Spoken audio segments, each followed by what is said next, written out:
जय हिंद। मैं हूं परवेज पवार और आप देख रहे हैं एलकेबी हिंदुस्तान। उत्तर प्रदेश में 2027 के विधानसभा चुनाव की तैयारियां जोर शोर से चल रही हैं। इसलिए चल रही है क्योंकि तमाम राजनीतिक दल 2027 के विधानसभा चुनाव को लेकर सक्रिय है। कुछ दिन पहले समाजवादी पार्टी के राष्ट्रीय अध्यक्ष अखिलेश यादव द्वारा 2027 के विधानसभा चुनाव को लेकर अपनी पार्टी के सभी सांसदों की एक मीटिंग की, जिसमें कहा गया कि 37 सांसदों के सारे समाजवादी पार्टी 2027 में अपनी सरकार उत्तर प्रदेश में बनाएगी। इस पर चर्चा करेंगे कि आखिर क्या 37 सांसदों के सारे समाजवादी पार्टी 2027 में भारतीय जनता पार्टी को उत्तर प्रदेश में मात दे सकती है। भारतीय जनता पार्टी यानी योगी आदित्यनाथ, जो लगातार दूसरी बार उत्तर प्रदेश जैसे राज्य के मुख्यमंत्री हैं। सबसे पहले तो लोकेश जी, आपका स्वागत है। बहुत बहुत धन्यवाद परेश भाई।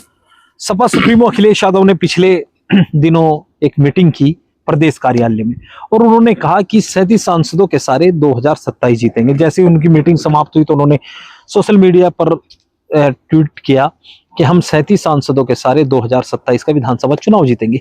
क्या 2027 का विधानसभा चुनाव इतना आसान है कि समाजवादी पार्टी 2024 में जो जीत दर्ज की थी उसकी तर्ज पर 27 में भी अपना प्रदर्शन बरकरार रख पाएगी? देखो, इतना आसान तो खैर नहीं, जैसे आज की तारीख में चुनावी हालात हैं और जो बीजेपी एक तरीके से मैं तो मानता हूं कि ये एक चुनावी मशीन की तरह काम करती है।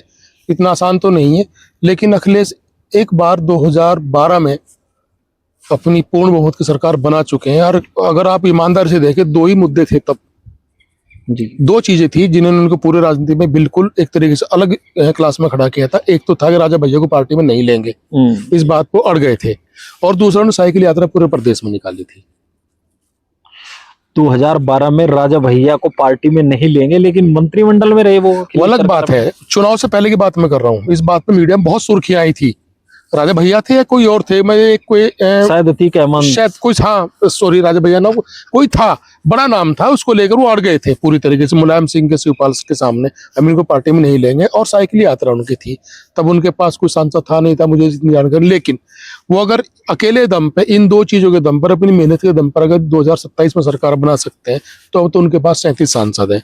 तब ये कि 37 के भरोसे वो 27 जीत पाए। 2012 की आप बात कर रहे हैं, जब उन्होंने सरकार बनाई तब तो मुलायम सिंह यादव का चेहरा बड़ा चेहरा था। तब तो ये भी नहीं पता था कि अखिलेश यादव मुख्यमंत्री बनेंगे भी या नहीं बनेंगे, क्योंकि तब तो मुलायम सिंह यादव के चर्चाएं थी कि मुलायम सिंह यादव ही मुख्यमंत्री बनेंगे। लेकिन मैं यही अखिलेश यादव भी चाहते थे। मैं यही बताना चाह रहा हूँ आपको, लेकिन वो सरकार उससे पहले मुलायम सिंह कभी पूर्ण बहुमत की सरकार नहीं बना पाए थे। तो क्लियर है जी। लंबे टाइम से राजनीति कई बार मुख्यमंत्रियों ने पूर्ण बहुमत को कभी सरकार नहीं बना पाए थे। अखिलेश ने उस चुनाव में जबरदस्त मेहनत की थी, और ये दो मुद्दे थे। आप उस जमाने के अखबार उठा के देखें, मुझे अच्छी तरह याद है 2012 का। ये इतनी चर्चाओं में दो चीज आई थी उनकी। एक तो साइकिल यात्रा जो यहाँ भी आई थी, हमारे यहाँ भी, तो ये साइकिल यात्रा, और एक वो मतलब उनका एक स्टैंड क्लियर हुआ था कि दरअसल मुलायम सिंह के जमाने में समाजवादी की एक इमेज थी कि वहां इस तरह के लोग हैं, एक अजीब बाहुबली की दबंग की इमेज थी। अखिलेश ने एक ही मुंह चली थी कि हम ऐसे किसी बाहुबली को ऐसे अपनी पार्टी में शामिल नहीं करेंगे, टिकट भी नहीं देंगे। उस मुंह का असर यह था कि जबरदस्त माहौल बना था, ऊपर से उनकी मेहनत, तो प्योर मेजोरिटी की सरकार उनकी बनी थी अखिलेश जी की। तब मुख्य विपक्षी दल भी बसपा था, भाजपा नहीं थी। यस, मुख्य विपक्षी दल बसपा था, जो बसपा सरकार में थी। 2012 तक सरकार बसपा की थी, 2012-17 तक मुख्यमंत्री अखिलेश रहे थे। अब तो उनके पास 37 सांसद हैं, ठीक है, और बसपा के साथ लड़ना उनको इतना आसान नहीं था जो भाजपा के साथ चुनाव लड़ना। कुल मिलाकर के अगर देखें चुनावी मशीन भाजपा की तो बहुत मुश्किल है जो आज भाजपा की स्थिति है। लेकिन अगर वैचारिक दृष्टिकोण से देखें, जो उनका पीडीए फैक्टर है, अगर उस सिस्टम से देखें तो उन्हें थोड़ा सा प्लस में रहते हैं। 2024 का प्रूफ भी है, 2024 का चुनाव है, 2022 का चुनाव भी।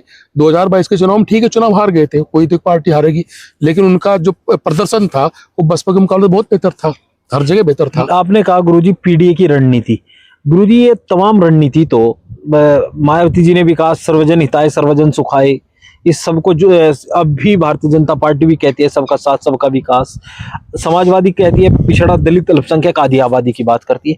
ये तो राजनीतिक ताना बाना है, सभी अपने आप को, हर व्यक्ति से कनेक्टिविटी चाहते हैं, हर समाज में अपना एक संदेश देना चाहते हैं। लेकिन क्या सर्वजन हिताय सर्वजन सुखाय, सबका साथ सबका विकास और पीडीए, क्या क्या इन दोनों नारों पर पीडीए भारी पड़ सकता है? देखिए, सर्वजन हिताय सर्वजन सुखाय सरकार मायावती बना के थी पूर्ण बहुमत की, जी। और सबका साथ सबका विकास से 2 बार योगी जी मुख्यमंत्री हैं, भाजपा की केंद्र भी सरकार है, उनका जी। एक ही नारा है, सर्वजन सुखाय, सबका साथ सबका विकास, सबका विश्वास, सबका साथ सबका विकास, जी। सबका साथ सबका विकास उनका नारा है। जब वो सरकार बना सकते हैं तो पीडीए के नाम पर अखिलेश सरकार क्यों नहीं बना सकते भाई? वो भी लगभग 2-2.5-3% वोट का फर्क है 2022 का, अगर हम चुनाव देखें तो भाजपा में और मुख्य विपक्ष दल सपा में। जी। तो क्या 2-2.5-3% का फासला नहीं पाटा जा सकता? जबकि 2024 के चुनाव प्रूव कर रहे हैं कि कुछ समीकरण अखिलेश के पक्ष में है, तो प्रूव हुआ है, तो क्यों नहीं कर सकते? कर सकते हैं, लेकिन मेहनत कैसे करेंगे, उनकी रणनीति आगे और क्या रहेगी, और जो टिकटॉक का बंटवारा होगा वो कैसे रहेगा, ये बहुत सारी चीजें डिपेंड करता है इनके ऊपर। 2027 के विधानसभा चुनाव में जिस तरह से अखिलेश यादव पीडीए की बात करें, क्योंकि उनके पास कुर्मी समाज के 6 से 7 सांसद हैं, उनके पास मौर्य समाज के सांसद हैं, उनके पास कुशवाहा समाज के बाबू सिंह कुशवाहा है, नीरज मौर्य हैं, उनके पास अवधेश प्रसाद है जो पासी समाज से आते हैं, ठाकुर भी है, ब्राह्मण भी है, उनके पास सनातन पांडे भी हैं, उनके पास भदौरिया जी भी हैं, 4 मुस्लिम सांसद हैं, 5 यादव सांसद हैं। इसके अलावा आप इंद्रजीत सरोज के बेटे पुष्पेंद्र सरोज हैं, दरोगा सरोज की बेटी प्रिया सरोज सांसद हैं। तो तमाम जिस तरह से उनके पास मेंबर ऑफ पार्लियामेंट हैं, क्या जातीय जो समीकरण 2024 में उनके फेवर में आया था, उसके बाद पाल समाज का उनका कोई सांसद नहीं जीता, तो पाल समाज को उन्होंने प्रदेश अध्यक्ष बना दिया। वेस्टर्न यूपी में गुर्जर समाज से नहीं जीता, तो गुर्जर समाज को साधने के लिए पश्चिम उत्तर प्रदेश में करे। तो क्या जिस तरह का प्रयास इन सांसदों के सारे, अखिलेश यादव अपने ताने बाने के सारे कर रहे हैं, तो आपको लगता है कि ये जमीनी हकीकत जमीन पर उतर पाएगा ये पूरा उनका? देखो, जब कोई भी, क्या उसके पॉइंट हो सकते हैं? देखो, जब भी कोई पार्टी किसी अपनी रणनीति बनाती है और पूरा एक खाका तैयार करती है और फिर सड़क पे उसे जो का तो उतार लेती है, तो कामयाबी मिल जाती है। देखना सिर्फ यही होगा कि 2027 में भी 1 सवा साल बाकी, चुनाव में 1 साल मान के चलिए आप, लग मोटे तौर पे है, और जो रणनीति अब अखिलेश यादव लेके चल रहे हैं, मेन उनका पीडीए ही है जी। तो अगर इस रणनीति को वो एज इट इज, जैसे कि उनके दिमाग में खाका चला हुआ है, वो और उनके कार्यकर्ता, हालांकि उनके कार्यकर्ता बड़े मेहनती कार्यकर्ता होते हैं, वो अगर एज इट इज जमीन पे से उतार ले गए तो कोई बड़ी बात नहीं, सत्ता उनके हाथ में आए। देखना यही है, क्योंकि आमतौर पर पिछली बार भी एक प्रॉब्लम आई थी, कुछ जगह टिकट वितरण अजीब कंडीशन में हो गया था, कई जगह गलतियां हुई थी टिकटों को लेकर। शायद इस बार वो अवेयर है, मुझे लगता है इस बार वो गलती कर पाएंगे। अगर ऐसी कोई गलती नहीं हुई तो सत्ता आ भी सकती है, आ भी सकती है।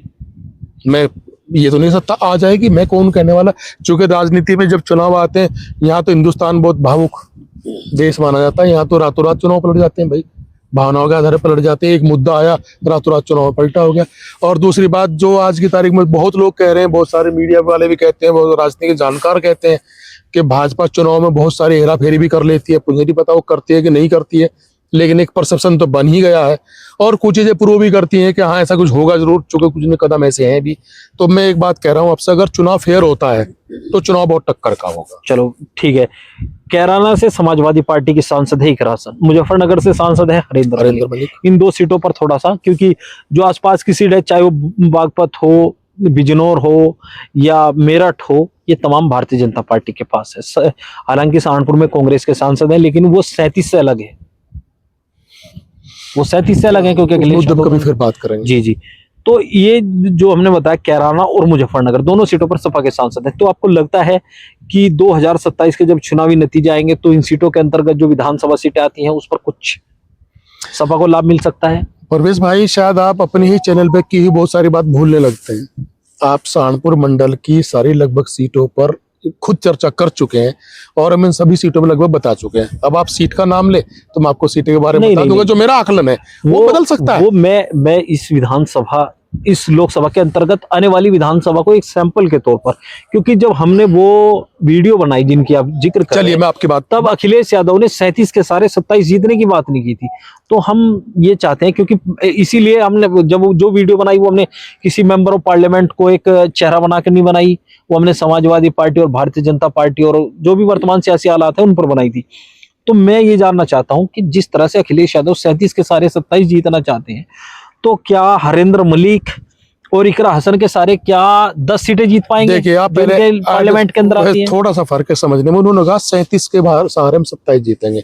उसका मतलब क्या होता है कि आपने 37 लोकसभा सीट जीती हुई है, एक लोकसभा सीट में औसतन 5 विधानसभा सीट होती है। जी। तो उनका मोटे तौर पर मानना ये है कि लगभग 5 में से कम हर लोकसभा सीट में 4 सीट में हमारा वोट बैंक भाजपा के मुकाबले मजबूत है। इसका सीधा एक तरीके से ये मैसेज है। अब आप अपने इस पे आ जाओ, आप कैराना लोकसभा पे भी आ जाओ। कैराना विधानसभा किसके पास है? सपा के पास। सपा के पास है। शामली विधानसभा किसके पास है? रालोद के पास है। जब तो गठबंधन में थे, अब अलग चले गए। आपका थाना भवन रालोद के पास है। आपका गंगो नकुड़ भाजपा के पास है।